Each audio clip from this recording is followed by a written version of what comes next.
শ্রোতা বন্ধুরা, শুভ সন্ধ্যা। বসিরহাট মহকুমা শহরটি সম্প্রতি জেলা শহরে রূপান্তরিত হয়েছে, বা জেলা শহরে রূপান্তরিত হতে যাচ্ছে এখন উপজেলা। এটি এই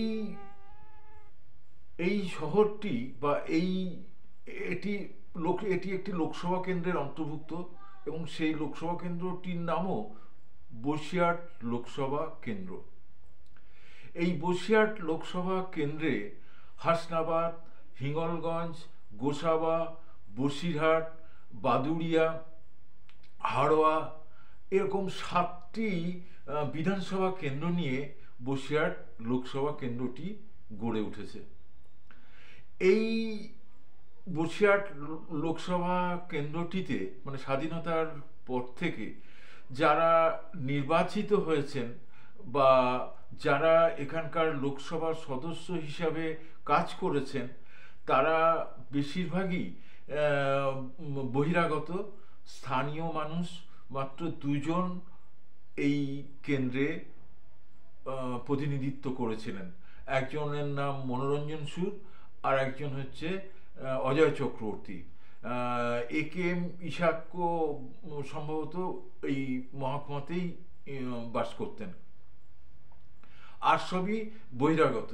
মানে অন্যান্য যারা মানে লোকসভার সদস্য বা সদস্যা এখান থেকে জয়ী হয়েছেন এবং দিল্লি গিয়েছেন, তারা হলেন ইন্দ্রজিৎ গুপ্ত, নুসরত জাহান প্রমুখ।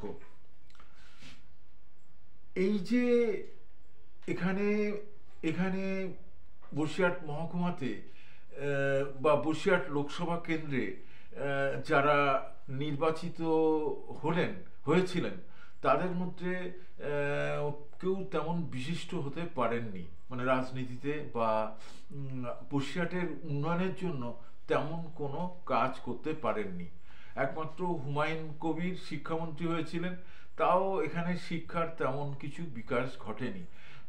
এরকম বলা যায় না, বা এরকম বলার কোনো পরিস্থিতি তৈরি হয়নি যে অমুক এমপি বসিরহাট লোকসভা কেন্দ্রের জন্য এই বিশিষ্ট কাজটি করেছেন, বা যে সমস্ত কাজগুলো বা যে সমস্ত উন্নয়নগুলো এখানে হয়েছে, সেই উন্নয়নগুলো হচ্ছে গড়পড়তা উন্নয়ন। কেন্দ্রে সবাই মিলে যে গড়পড়তা উন্নয়ন, স্থানীয় এলাকার প্রয়োজনে স্থানীয় এলাকার বিকাশের জন্য যে কাজগুলো দরকার বা কি কাজগুলো দরকার, সেগুলো অনুসন্ধান করা এবং সেইগুলো নিয়ে কর্মসূচি তৈরি করা এবং সেইগুলোই রূপায়ণ করা, এটা সেভাবে বসিরহাটে হয়নি।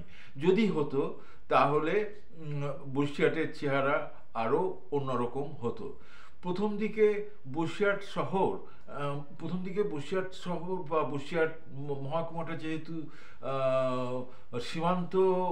সীমান্ত এলাকাবর্তী লোকসভা কেন্দ্র, সেজন্য সীমান্ত এলাকায় উন্নয়ন ঘটানোর কিছু আন্তর্জাতিক সমস্যা আছে।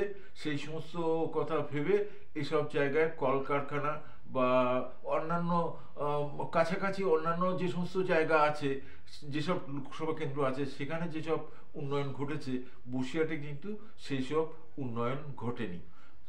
ছোট একটা উদাহরণ দিই। যেমন ধরুন, বসিরহাটে নারকেল গাছ আছে প্রচুর, এবং প্রচুর ডাব হয়, এবং এই ডাবের জল খাওয়ার পরে যে ছোবড়াটা থাকে, সেই ছোবড়া দিয়ে কয়ার ইন্ডাস্ট্রি হতে পারে, বিছনা গদি তৈরি হতে পারে। কিন্তু এখানে সেই কয়ার ইন্ডাস্ট্রি তৈরি হয়নি, কাঁথার দড়ি তৈরি করা হয় না, বা বিছনা তৈরি করা হয় না। তো এরকম আর কি। আর বড় বড় জুট মিল বা ইত্যাদি এসব হয়নি। কিন্তু বসিরহাট একটা কৃষিভিত্তিক এলাকা, কৃষি প্রধান এলাকা। এছাড়া এখানে মৎস্য চাষ এবং মানে মাছের এবং এখানকার বাগদা চিংড়ি, গলদা চিংড়ি এখন বিদেশেও যায়। কিন্তু এছাড়া